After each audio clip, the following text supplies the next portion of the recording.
السلام علیکم ورحمۃ اللہ وبرکاتہ۔ محترم ناظرین، عام طور پر قرآن پاک کے ختم پر یہ دعائیں پڑھی جاتی ہیں۔ اللہم آنس وحشتی فی قبری، اللہم ارحمنی بالقرآن العظیم واجعلہ لی اماما ونورا وہدی ورحمہ، اللہم ذکرنی منہ ما نسیت وعلمنی منہ ما جہلت وارزقنی تلاوتہ آناء اللیل وآناء النہار واجعلہ لی حجتا یا رب العالمین۔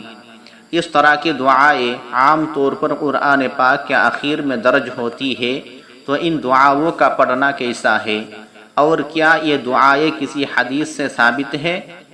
تو جواباً عرض ہے، مذکورہ دعا ختم القرآن کے پڑھنے میں تو کوئی حرج نہیں، کیونکہ اس کا مضمون بہت بہترین اور شاندار ہے۔ اس لیے بطور دعا ان کلمات کو یا ان کے ترجمے کو پڑھنا نہ صرف جائز بلکہ بہتر ہے۔ محترم ناظرین، البتہ تحقیق سے معلوم ہوا کہ اس دعا میں دو الگ الگ روایتوں کے کلمات جمع کیے گئے ہیں۔ پہلی روایت میں اللہم آنس وحشتی فی قبری کے الفاظ ہیں، مگر محدثین نے اس روایت کو موضوع اور من گھڑت قرار دیا ہے۔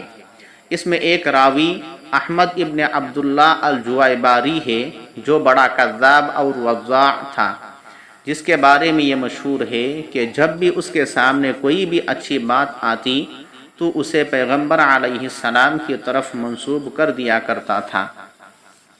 اور دوسری روایت میں اللہم ارحمنی بالقرآن العظیم الی آخر کے الفاظ ہے، مگر اس کی بھی سند منقطع ہے۔